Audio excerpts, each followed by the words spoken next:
समस्त पशुपालक भाइयों को मेरा नमस्कार। पशुपालन को जो लाभप्रद बनाने के लिए एवं जो अपने दुधारू पशु हैं उनको स्वस्थ रखने के लिए पशुओं जो अपने दुधारू पशु हैं उनका मौसम के हिसाब से रख रखाव किया जाना अत्यंत आवश्यक होता है। बारिश के मौसम में जो हमारे दुधारू पशु है वो काफ़ी स्ट्रेस में रहते हैं, क्योंकि एक तो इस टाइम वातावरण में आर्द्रता या नमी बहुत ज़्यादा रहती है और जो टेम्परेचर है वो काफ़ी फ्लक्चुएट होता रहता है। कभी टेम्परेचर हाई हो जाता है, कभी लो हो जाता है और ह्यूमिडिटी या उमस भी बहुत ज़्यादा रहती है। इसके कारण पशु जो काफ़ी स्ट्रेस में आ जाते हैं, जिससे न केवल पशु की दुग्ध उत्पादक क्षमता है वो कम होती है, इसके साथ साथ पशु बीमार भी हो जाते हैं।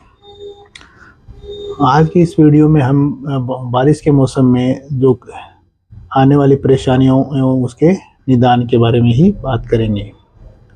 सबसे पहले जो बारिश के मौसम में जो अपन पशुओं को अपने जिस शेड में रखते हैं या जो पशुओं का जो ठाण होता है, जो पशुओं को रखने की जगह होती है, उस जगह अपनी कोशिश ये रहनी चाहिए कि उस जगह कीचड़ इकट्ठा ना हो, क्योंकि अगर फर्श पे काफ़ी कीचड़ इकट्ठा रहेगा तो इससे कई बीमारियां हो जाती है। जो सबसे बड़ी बीमारी तो जो थनैला रोग है या मेस्टाइटिस है, वो नॉर्मली हाइजीन की कमी के कारण ही होता है। तो एक तो इस कीचड़ के कारण थनैला रोग फैलता है। दूसरा कोक्सीडियोसिस बीमारी होती है, जिसमें छोटे बछड़ों को आपने देखा होगा कि खूनी दस्त लगते हैं और वो इवन उनकी मृत्यु तक हो जाती है, वो फैलती है। पशु स्लिप हो सकता है, पशु के जो खुर होते हैं उनमें फुट रोट हो सकता है, वो मतलब उसमें गलन हो जाती है, वो सड़ जाते हैं और पशुओं को चलने में और काफ़ी परेशानियाँ होती है। तो इसलिए जो अपना जो पशुओं का ठाण है या जो एनिमल शेड है, उसको अपने को कीचड़ इकट्ठा नहीं होने देना है। बारिश होने के तुरंत बाद उसकी प्रॉपर सफाई करनी है, उसमें अच्छे तरीके से हाइजीन मेंटेन करनी है। जो बारिश के मौसम में जो घास है, हरी घास काफ़ी पर्याप्त मात्रा में उगती है और पशु उसे बड़े चाव से भी खाते हैं। लेकिन जो इस टाइम जो उगी हुई घास होती है उसमें मॉइस्चर होता है, यानी पानी की मात्रा ज़्यादा रहती है, लेकिन न्यूट्रिएंट और फाइबर काफ़ी कम मात्रा में होता है, जिसके कारण आपने देखा होगा कि बारिश के मौसम में जो पशु घास खाते हैं तो उन पशुओं को काफ़ी बार दस्त भी लग जाते हैं। इसके अलावा इसमें मैग्नीशियम की भी कमी होती है, जिसके कारण बहुत सारे दुधारू पशुओं में हाइपोमैग्नीशियमिया नाम की बीमारी हो जाती है। कई पशुओं में साइनाइड पॉइजनिंग भी हो जाती है।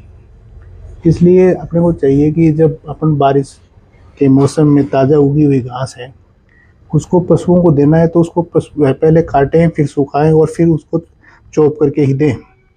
और साथ ही साथ जो पहले जो अपन पशु को सूखा चारा दे रहे थे उसको साथ में उसके मिक्स करके ही दें, ताकि गैस्ट्रिक अपसेट नहीं हो और ये दस्त लगने की या जो हाइपोमैग्नीशियमिया टाइप की दिक्कतें ना हो।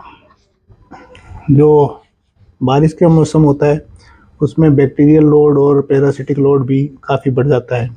इसलिए अपने को चाहिए कि जो बारिश के मौसम में आने वाली कई बीमारियां हैं, जैसे एचएस हो गया, गलघोटू या ब्लैक बीक्यू, लंगड़ा बुखार भी बोलते हैं, इस टाइप की जो बीमारियां फैलने वाली बीमारियां हैं उनका पहले ही बारिश के मौसम स्टार्ट होने से पहले ही प्रॉपर वैक्सीनेशन करवा के रखें। और जो अपने दुधारू पशु हैं उनका प्रॉपर तरीके से डीवर्मिंग होना भी इस मौसम में ज़रूरी है, क्योंकि इस टाइम एंडोपेरासाइट्स का लोड भी काफ़ी बढ़ा हुआ रहता है। इसके साथ साथ बारिश के मौसम में जो एक्टोपेरासाइट्स हैं, जिनको जो अपने जूं, चीचड़े, लीक्स या जैसे बोलते हैं टिक्स, माइट और मक्खियों का प्रकोप भी काफ़ी बढ़ जाता है। तो ये जो एक्टोपेरासाइट्स होते हैं ये न केवल पशु का खून चूसते हैं, उसमें एनीमिया कर देते हैं, इसके साथ साथ कई घातक बीमारियाँ जैसे अपने बबेसियोसिस हो गया, थिलेरियोसिस हो गया, एनाप्लाज्मोसिस हो गया, इनके वेक्टर के तौर पे भी काम करते हैं और ये बीमारियां फैलाते हैं। ये बीमारियां काफ़ी घातक होती है और इवन इनमें पशुओं की मृत्यु तक हो जाती है। तो बारिश के मौसम में अपने को ये ध्यान रखना है कि अपने पशु को कोई एक्टोपेरासाइट्स तो नहीं लगे हुए हैं, और अगर लगे हुए हैं तो उनका डॉक्टर की सलाह से, वेटनरियन की सलाह से प्रॉपर इलाज कराना है। बारिश के मौसम में थनैला रोग काफ़ी होता है और जो थनैला रोग है वो पशु की जो कीमत है उसके पर बहुत एडवर्स इफेक्ट डालता है।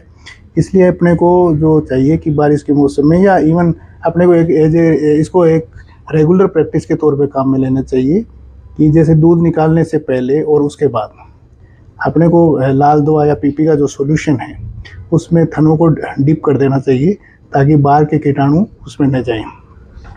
और एक पशु और का दूध निकालने के बाद दूसरा जो पशु है उसका दूध निकालने से पहले अपने को अपने हाथ अच्छे तरीके से धो लेने चाहिए। अगर किसी पशु के थनैला हो रखा है या और भी कोई टाइप की बीमारी हो रखी है तो उस पशु का दूध अपने को हमेशा लास्ट में ही निकालना चाहिए ताकि उसका जो संक्रमण है वो अभी किसी भी स्वस्थ पशु में ना आए। इसके साथ साथ अपन जो पशु को अनाज देते हैं उस अनाज का भंडारण उस ऐसी स्थिति में किया जाना चाहिए कि उसमें मॉइस्चर ना आए, क्योंकि मॉइस्चर के कारण कई प्रकार के अल्फा टॉक्सिन भी बन जाते हैं और दूसरे टाइप के टॉक्सिन भी बन जाते हैं। और ये अगर अनाज अपन अपने पशुओं को देते हैं तो वो पशु टॉक्सिसिटी से ग्रसित हो सकते हैं, उनमें और भी कई प्रकार की बीमारियां हो सकती है।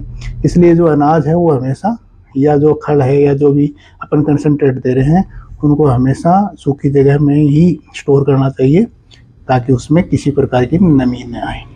तो ये था आज का वीडियो, उम्मीद करते हैं आपको पसंद आएगा।